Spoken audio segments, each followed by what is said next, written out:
Welcome back, gamers. Today we're going to be checking out the amazing solo player game Onirim by Shadi Torbi. Now, if you'd seen my Urbian review, you know that I was hoping that was an amazing game, but was not quite. It wasn't up to my expectations. I think it could have been really well executed, and I don't think it was.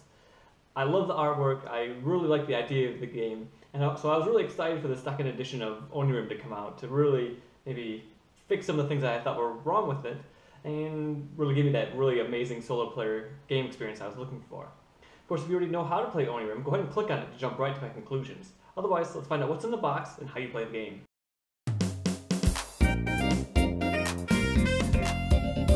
It's board games with PeedMont. Inside of the second edition Onirim game, you'll find, first of all, I have to show you this box. It's really cool. This is a really rugged box. I'm really excited. And it's a little bit bigger than you might expect for just a simple card game, but it's got a nice size and the artwork is amazing. But, as you can see, they've done a really nice job on the production values for this game. It comes with this two initial flaps that look like the Nightmare cards in the game, which is really cool. And it's really nice because in the game, the nightmares hinder what you're trying to do, and this covering, while very decorative, hinders getting to the box, so it is kind of poignant in its design. But once you open that up, you'll find this really cool, graphically done rule book and expansion book. You see that actually the expansion book comes out of the rule book, making this really cool thing. The little flap actually helps get it out of the box, which is nice, and it separates into these two things. Again, one of my big complaints about Urbian was that the rules were really tough to, understand which pertained to the expansions and which was the the original base game, and this does a great job of that. As you can see, the artwork is amazing. It explains everything in nice full color with that same kind of cool dreamlike artwork for both the regular rules and the expansion rules. It's really, really cool and very well done. Next, inside the box, you'll find basically the base game. One deck of cards will be the base game. I have a couple of one of the expansions in here already, but all the cards that you need to play the base game, which is really cool. And we'll talk about these individually in a minute because they've done some really cool stuff here. And then the next set will be all of the expansions on the right there. This will have all six expansions in the game are contained here. Very cool, each with their own unique artwork. And then finally, like freaking Happy Meal, it comes with this little stone nightmare token, which is one of the expansions, but I don't even care. It just sits out and stares at me angrily when I play the game. And it really does. This game and the production values are so cool. It's like going to your favorite restaurant, and then at the same time they've changed it into a Happy Meal by giving you a little toy. That's just really cool. The base game for Onirim is really quite simple. You draw 5 cards and you take your own turns playing cards, trying to discover 8 dream doors. Basically escaping the dream labyrinth. It's really neat because that's a theme that everyone can kind of relate to. Everyone's had a dream and everyone's had a nightmare. So it's easy to get engrossed in that theme. And the gameplay is so simple, it's just all in all a great game. Let's check out exactly how you play it. To start the game, you're just going to take the deck and give it a good shuffle. You want to shuffle up where all the cards are, the locations, the nightmares, and the doors, the dream doors. Give it a nice shuffle, and give yourself 5 cards. 1, 2, 3, 4, 5. The deck goes on the side. The deck is basically the timer. If you run out of cards in the deck, the game is over.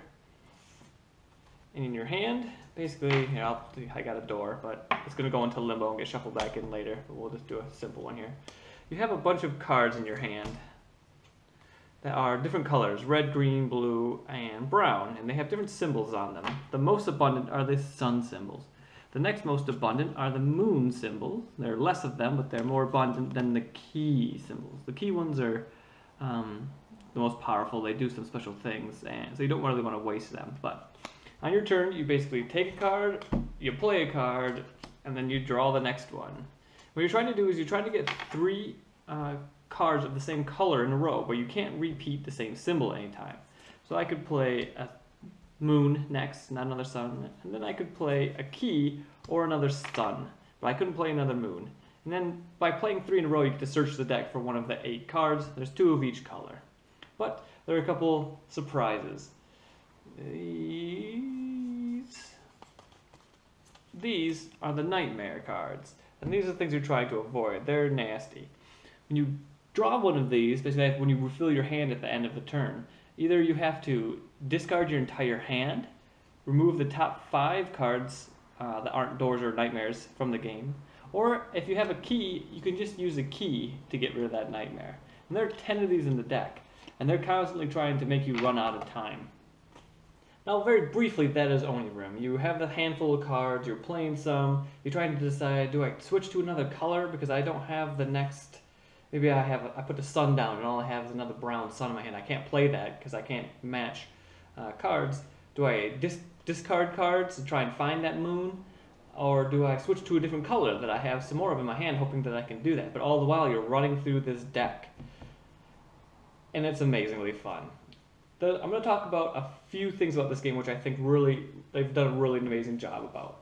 First of all, one of my arguments about Urbian is that you really had to pay attention to the symbols, and they kind of stuck out. They've done a really neat thing with the graphic design these where they've kind of faded the symbols into the backgrounds. They don't just stick out on the card like they do in Urbian. And secondly, each of the pictures is different.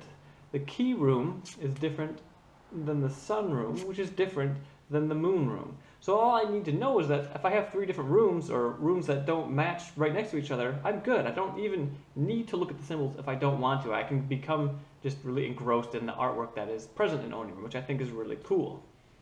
Next on the, let me see if I can find, where did I just put that now?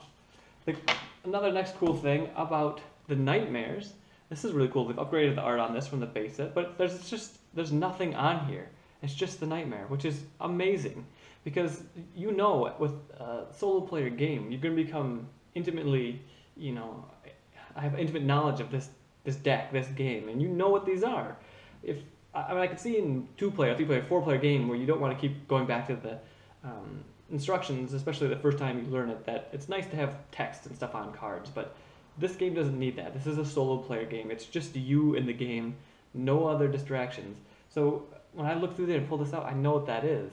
I've read the instructions, and you could just, And I think that is really cool.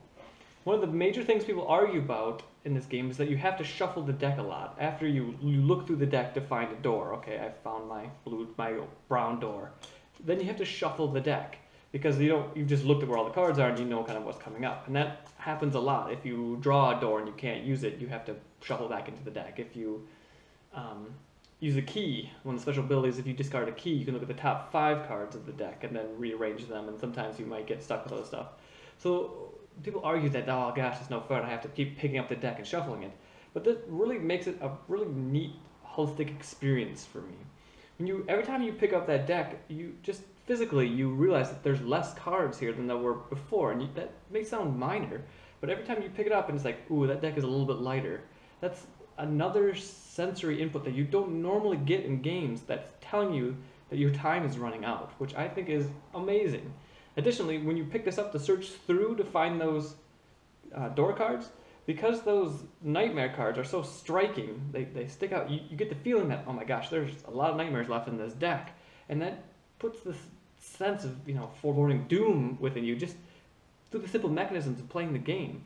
I think that is absolutely brilliant, and it all comes together very well. Like I said, with the theme, people understand a nightmare, understand a dream. I have had that dream of trying to escape, and that is built right in, which makes it just awesome. The artwork is there, and it feels very dreamlike, and you can really get into that theme, and you get this really nice visual picture as you play of what rooms you went through, what doors you had to go through. You have this idea that I went through the sun room, then I went through the moon room, and I turned back and went through the sun room, and then I found the door that wasn't there the first time, and that makes so much sense and thematically fits. I just am totally enamored with this game, and it cracks into my top 10 if I count it as 2-player, which you can do, but I say it's 1, which does a little lower. Finally, it comes with all these unique expansions. I play with the Dead End expansion primarily. It seems to fit with the base game really nicely, this idea that you run into a dead end after you're going through, and those dead end cards fill up your hand and you can't do much with them, which is cool. I really like that. But it has a whole bunch of other ones, and that comes down to my only gripe. Now, throughout most of the game, they've done a great job just giving you this picture. This is a tower. This is cool. This is a door. Has nothing on it, just a door. This is a glyph. You kind of have the little symbol, but it's a crazy looking thing in one of these things. And this is all really cool that they've done for the expansions. I like that. This is a catcher, and this is an angry, but there's no text down here. You just get to know by reading the instruction book. And they've done that for most of it, but for some reason, they get to a couple of the expansions, and they go back to this really weird, like I said, MS Paint type icons that I can't tell what this is trying to tell me. And I don't need it to. I'm sitting here with a game. I can look it up if I want to. Give me, I don't know what these are, time clocks, each different, and I can look it up. They did this with the people. Each one of these cards to the expansion does something different, but they didn't write it out here trying to show me.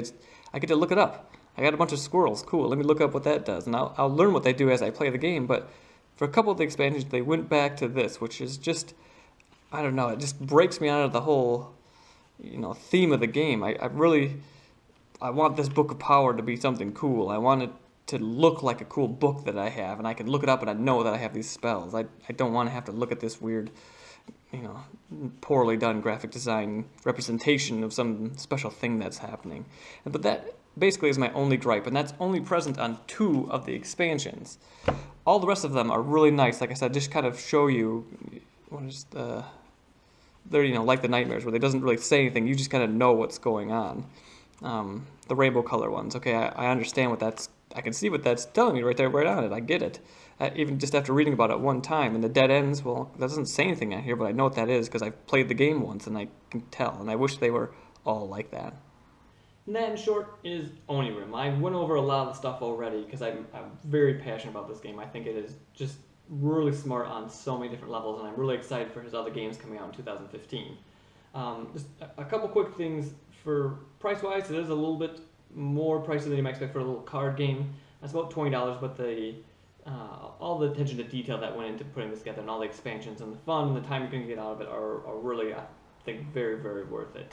The instructions are great. It's just a ton of fun. You can really get soaked into that theme.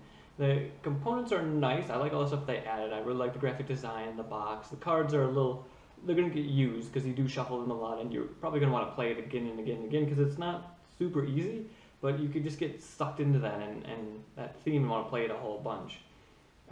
My only other little gripe about it, I guess, is the way it's set up with the 2, sections, one for the basic deck and one for the expansions.